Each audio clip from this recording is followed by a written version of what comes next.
play Hispanic music, Mexican music. I'm not that type yet.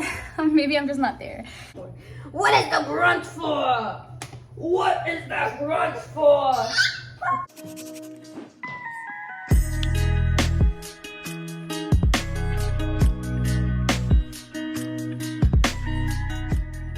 Hello! I am sharing with you guys today kind of like my weekly schedule. It's been something I've been wanting to do instead of like a Sunday reset routine, because I feel like it would just be a big grocery haul. And then some weeks we don't buy a bunch of groceries. It's kind of like a small grocery haul. Instead of that, I thought it'd be useful to kind of share with you guys how I divide like my mommy tasks, my adult tasks, out throughout the week. You don't even have to have kids like to watch this video. I think it's helpful to see how other people divide up their tasks. I'm one of those people who I don't like doing everything on Sunday. I just don't. I think it's helpful to order groceries, get them delivered. I think it's helpful to pick up curbside. It just saves you a lot of time, and sure, it's a lot of prep on your end, doing some of that stuff on your phone, but it's saving you time in the long run. I'm not someone who wakes up Sunday early morning to clean and I play Hispanic music, Mexican music. I'm not that type yet. Maybe I'm just not there. But I don't wake up and I do that on Sunday. Sunday's like my day to rest and kind of soak in my time with my family, eat a good breakfast, and chill at the house. Saturday are like our going out days. So anyway, where I'm going with this is I'm saying like during the week, I spread out my tasks, like cleaning the house, budgeting, and ordering groceries, seeing our weekly menu. It's something that has worked very, very well for us for several months now, and we do plan on keeping up with this. So I want y'all to take a look at that. It's day one of filming my weekly schedule, what I'm doing. And did you hear that? A quick tip, it's right now 6:01 and I'm already done with dinner. We just ate dinner. I'm going to start packing up like the leftovers in leftover containers. I'm going to store it. I'm going to clean the counters. I'm going to essentially close the kitchen, do the essential oils, everything, because that to me is a big key to just end my night perfectly. I used to eat dinner very late. I don't know if other Hispanic households do this. I think so. But my family's always done that as well. My family has always kind of done like dinner around 8, maybe 8:30, and it works when you have nothing to do the next day or when you're free, you know, all day long. But when I have to sleep early, when I want to get 8 hours of sleep, when I want to wake up early and go to work and energize, I just find that doing dinner and finishing everything like around dinner in the kitchen, if I finish early, then I feel really good about it, and I get to maximize the time with my son in the afternoon. I get to be very present for like bath time, and I get to read him books before bed and watch a movie. Like it's so much better this way, and I feel good about it. Midweek, I also do a whole lot of cleaning.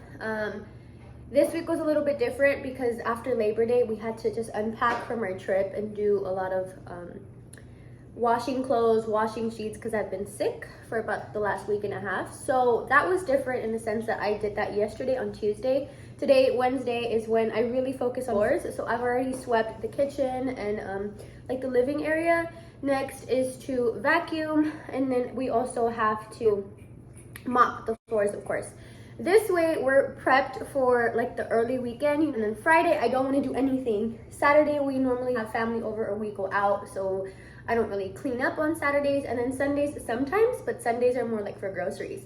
So yes, closing the kitchen for me means I am putting away any and all food that I've made for dinner.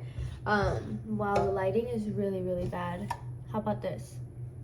No, it's because of the sunlight. We have Rio playing with the blinds over there. That's okay. Anyway, yeah, I was saying that all food gets put away. That's like priority. And then I will already store it in the fridge once it cools down. So that's something to do right before I go to sleep. I'm also going to make sure that the counters are completely clean. The stovetop is clean. Nothing's in the microwave. And then lastly, I make sure all dishes are cleaned. So I'll make sure whatever needs to be washed, like hand washed by me, will be hand washed, and then what needs to go in the dishwasher will also go in the dishwasher. And then that doesn't get started until, again, before we go to sleep. So I'll kind of show y'all that process as well. What is the grunt for? What is the grunt for? What is that grunt for?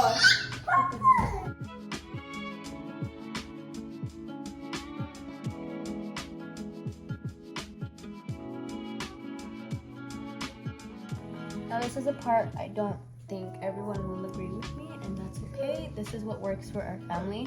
So maybe about a year ago, I started getting rid of the wall plugins from like Bath and Body Works and just shops like that. So I completely stopped, which kind of sucked because we had a lot of like the seasonal scents and stuff, but I stopped after I just did my own research and kind of figured it wasn't good with a little baby. So I stopped using them altogether, and now for about a year now we've been using these, what are they called, like wax plugins. And we don't use wax, we actually pour a little bit of water in them, and then I do use essential oils. Lately I've been using a lot of rosemary. We are finally out of rosemary, so now I'm going to use whatever we have left of the sweet orange, and this is just to uplift your mood. It also helps, I believe, with like germs and stuff, so that's really good being in the kitchen.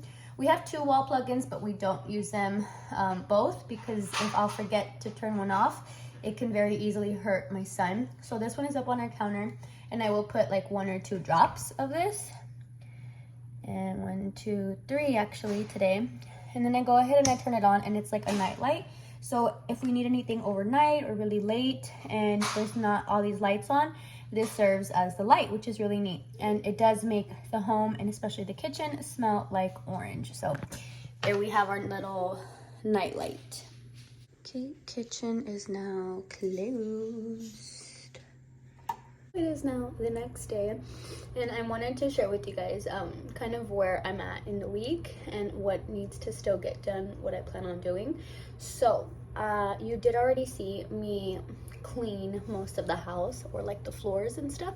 So once that's done, that's like one less thing. That's something that's out of the way right now. Today what I'm doing, it's like my budget day, and what I do is I have a passion planner template that I've actually laminated, and I will show you all here what it is. It's showing you like our monthly expenses, where it's going, and our budget. So I am putting aside, you know, let's say 100 for groceries per week, for example, which it actually isn't.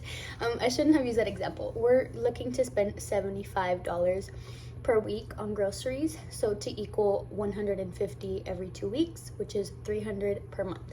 And that's been working very well for us. I think that's the good number, because I feel limited. I do, but in a good way, because when I was putting aside 100 a week, I found myself kind of overbuying and impulsively buying. You know, if I wanted, I don't know, cream cheese and bagels, I would go out and buy it, but I wasn't eating it. It was just that was the money I set aside, so I thought it had to be used. Versus when I'm doing $75, again, I'm limiting myself, but everything is getting used. And I'm finding, for example, if I do buy cream cheese, I'm using cream cheese across like 3 different recipes instead of just for one recipe, because I had the money. I'm in like this money saver mode when I put 75 per week, because then again, I'm limited on the money, so I have to like use up all of the ingredients. Does that make sense? Nothing is going to waste, and we feel really, really good about it. So that's the budget for grocery. Now, I'm not going to talk about all the budgets. I feel like that's a little bit personal, but I do plan everything on that laminated sheet, and then it goes up on the side of the fridge. So I do that at the beginning of every month. But again, Thursdays, because it's my budgeting day, what I do is I'll review the budget. So where did our money go last week, if it's not already written down? I like to keep receipts. I actually use an app called Fetch to keep track of all of our receipts, and you get points like for spending every dollar and stuff, or some weeks they have specials on like Lay's chips, hot Cheetos that week, and if you go out and buy this, they give you extra points, and over time your points becomes money and you can get gift cards for different shops, or if you want to go out and shop, you know, like for clothes or food, whatever, they give you gift cards. So that's really neat. It is kind of a pain to sit down and do that, but I find that when I do it, I feel so relieved, like mentally. It's something that's off of my like brain checklist, and it's something that I feel good going into the next week, knowing exactly where money's at, where we have to be a little bit tighter on, where we can splurge more. It just feels really good to be on top of that, honestly. Towards the end of the day, typically when my son's going to sleep, as he's falling asleep next to me, I get on my phone and I do already have like meals jotted down, as either like in my notes on my app, or it's already like in my cart. So when things come up in my head, or if I see someone on YouTube or something inspires me to eat, for example, tostadas, I'm gonna go on HEB and like add everything I need for tostadas. If we don't already have like tostadas, I'll add that to my cart for HEB, because HEB is now in Dallas, so that's really neat. I could do tostadas, I could do beans, I could do cheese, crema, whatever I need for tostadas. And then my other option is I write down all the ingredients and the meal that I want to make the following week. So my goal is by Friday, I have a list Friday morning of at least 5 meals, and then I'll go through and see, okay, this is over $75. Where do I need to save? Or what did I add 2 of that I only need 1 of? So that's where Friday I start to kind of bring it down to 75. I promise all of that works out, and that's how I divide up every single task throughout the week. It works out beautifully, and it's been working for us for several months now. It's something I want to keep up for as long as I can, because this way, like I said, like everything gets checked out of my brain one by one, little by little. Hope you guys did enjoy this video. If you did, make sure to give my video a big like and subscribe to my channel as well. It'll mean so much to me, and I will catch you in my next one. Bye.